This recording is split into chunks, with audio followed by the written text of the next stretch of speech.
नमस्कार, मैं डॉक्टर हेमंत शर्मा। आज आपको पेनफुल इंटरकोर्स के बारे में बताने जा रहा हूं, या फिर हम बोलेंगे पेनफुल वेजिनल इंटरकोर्स। ठीक है, जब कभी भी संबंध बनेगा शारीरिक और फीमेल को बहुत सीवियर पेन होगा, ठीक है, सेक्सुअल एक्टिविटी के दौरान, तो इसको हम एक टर्म बोलते हैं डिस्पेरूनिया। ठीक है, तो पेनफुल वेजाइनल इंटरकोर्स। तो इसके कारण क्या है, सिम्टम्स क्या है, किन को होता है और इसका क्या इलाज है। ठीक है, तो व्हाट्सएप नंबर मेरा डिस्क्रिप्शन में रहेगा। अगर आपको भी ऐसे सिम्टम्स हैं तो कृपया डायरेक्ट कॉल ना करें, व्हाट्सएप पे जाके मैसेज करें। ठीक है, तो स्टार्ट करते हैं। देखिए, पेनफुल इंटरकोर्स का एक मोस्ट कॉमन रीजन होता है फीमेल्स में कि जो मेल पार्टनर होता है वो काफी जल्दी में रहता है और पेनिट्रेशन के लिए बिना सिक्रीशन स्टार्ट हुए, बिना लुब्रिकेशंस के ही वो पेनिट्रेट करता है। तो ये भी एक रीजन है जो कि काफी पेनफुल इंटरकोर्स होता है उस समय। ठीक है, तो रेडी नहीं है और उस समय हो रहा है, तो one of the reason is this. उसके बाद इन्फेक्शंस, वजाइनल इन्फेक्शंस, वल्वोवेजिनाइटिस, जैसे कि कोई फंगल इन्फेक्शन है, वायरल इन्फेक्शन है, बैक्टीरियल इन्फेक्शन है, तो इन सब में भी काफी पेन होता है। या फिर कोई क्लमाइडिया, गोनोरिया, यूरेथ्रल इन्फेक्शन रहा हो, यूटीआई रहा हो, तो वन ऑफ द कॉज एक ये भी है। ठीक है, पेनफुल का। कई बार जैसे मैंने बताया कि सिक्रीशन नहीं है, एक पीआईडी नाम की बीमारी होती है, पेल्विक इन्फ्लामेटरी डिजीज, फीमेल्स के अंदर।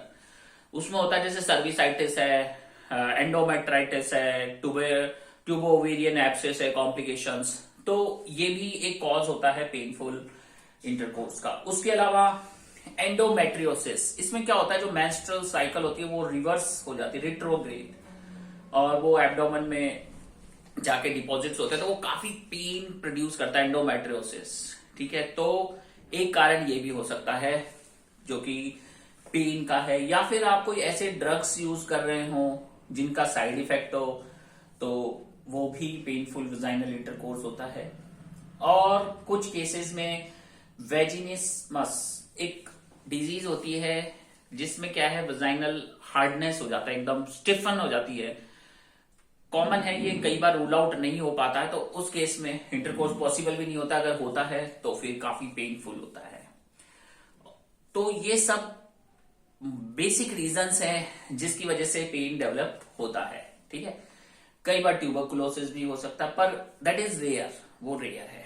ठीक है, तो एंडोमेट्रियोसिस हो गया, पेल्विक इन्फ्लामेटरी डिजीज हो गया, या फिर सिक्रीशंस बने नहीं, या फिर कई एल्डरली फीमेल्स होती हैं तो उनमें क्या होता है, एट्रोफिक वजाइना हो जाता है, एट्रोफी ऑफ वजाइना, या फिर उनमें सिक्रीशंस कम होने लगते हैं, एस्ट्रोजन डेफिशिएंट हो जाती हैं, तो लुब्रिकेशन कम होता है, सिक्रीशंस कम होते हैं, तो वो भी एक पेनफुल कंडीशन प्रोड्यूस करता है। अब डायग्नोस कैसे करें कि डिस्पेरूनिया है, ये तो क्लिनिकल हिस्ट्री से पता चल गया कि भाई पेनफुल वेजाइनल इंटरकोर्स। देखो, मेल के लिए काफी सारे वीडियोस हैं, बहुत चीजें हैं, पर फीमेल्स के लिए है नहीं, इसलिए मैंने ये वीडियो बनाया है। ठीक है, तो इसमें क्या होगा कि आपको डायग्नोस करना है क्लिनिकल हिस्ट्री के अकॉर्डिंग। अगर जैसे फीमेल हिस्ट्री रहती है कि भाई उसको ईचिंग भी रहता है, ठीक है, उसके अलावा कुछ फ्लूइड का सिक्रीशन आता है, फ्लूइड का कलर ग्रीन है, ग्रे है, या व्हाइटिश चीजी कर्ड जैसा है, तो कर्ड जैसा है तो फंगल इन्फेक्शन हो सकता है, सिक्रीशंस, ल्यूकोरिया जिन्हें हम बोलते हैं।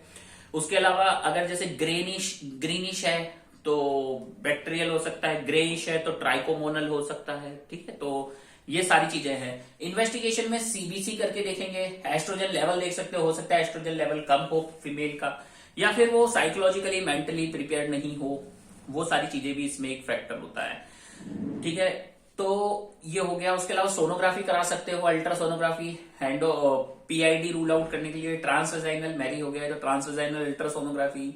एंडोमेट्रियोसिस है तो क्लिनिकल हिस्ट्री, उसमें लेप्रोस्कोपिकली डायग्नोस्टिक इन्वेस्टिगेशन ऑफ चॉइस होता है, पर एमआरआई वगैरह पे हम जा सकते हैं, ऐसा कुछ नहीं है। दूसरी चीजें हैं कि आप पेशेंट का हिस्ट्री लें कि भाई वो पेनिट्रेशन फास्ट तो नहीं होता है, बिना सिक्रीशंस प्रोड्यूस हुए, बिना फीमेल को रेडी हुए हुए, तो वो सब एक इंपॉर्टेंट है। पीरियड्स रेगुलर है इरेगुलर है, पीरियड्स के दौरान दर्द होता है नहीं होता है, सीवियर पेन, तो वो एक इंपॉर्टेंट है। अब इसके बाद ट्रीटमेंट की हम बात करते हैं, तो इसमें liver function, kidney functions, sugar test, और कोई सिक्रीशन आ रहा है तो सिक्रीशन कल्चर, कोई यूटीआई की वजह से हो रहा है तो यूरिनरी कल्चर, ये सारी चीजें इंपॉर्टेंट रहेंगी।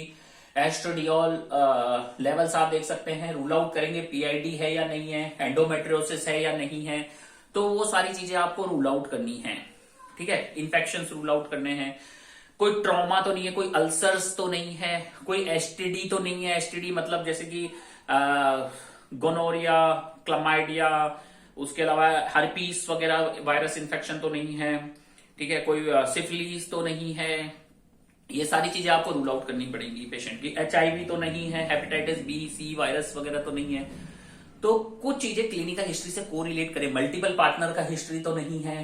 ठीक है, तो वो सब देख के फिर आपको अपने क्लिनिकल बेसिस पे पेशेंट का हिस्ट्री के अकॉर्डिंग सारे टेस्ट नहीं कराने, कुछ इंपॉर्टेंट टेस्ट होंगे जो पेशेंट आपको बताएगा, तो उसके अकॉर्डिंग आप सोनोग्राफी करा सकते हैं। ठीक है, तो वो सारी चीजें हैं। अब ट्रीटमेंट हर बार एक ही बात होती है, ट्रीट द कॉज, कारण को ट्रीट करो और सिर्फ कारण को। पीआईडी है, पीआईडी को ट्रीट करो। एस्ट्रोजन लेवल कम है, उसको ठीक करो। ठीक है, लुब्रिकेशन कम है तो उसके लिए क्रीम्स आती है, वो सब दी जाएंगी। इन्फेक्शन है, वायरल है, एंटीवायरल चलेगा, बैक्टीरियल है, एंटीबैक्टीरियल चलेगा, फंगल है, एंटी फंगल चलेगा। ठीक है, तो एंडोमेट्रियोसिस है तो फिर आप क्या करेंगे, हार्मोनल्स मेडिकेशन या पेन किलर मैनेजमेंट करेंगे, और वो सब फेल हो जाता है तो फिर आगे अदर इंटरवेंशंस पे जाएंगे। तो लास्ट में यही है। Thank you. नॉलेज बहुत जरूरी है, कई बार फीमेल शर्माती हैं, वो बताती नहीं है, तो वो उनके लिए हार्म होता है और काफी ज्यादा इंजरी हो जाती है। तो शर्माएं नहीं, डिस्कस करें, बताएं, और हर चीज का सॉल्यूशन हो जाता है। इनिशियल स्टेज में आपका क्वालिटी ऑफ लाइफ मेंटेन हो सकता है। तो लास्ट में थैंक यू, धन्यवाद, गुड बाय।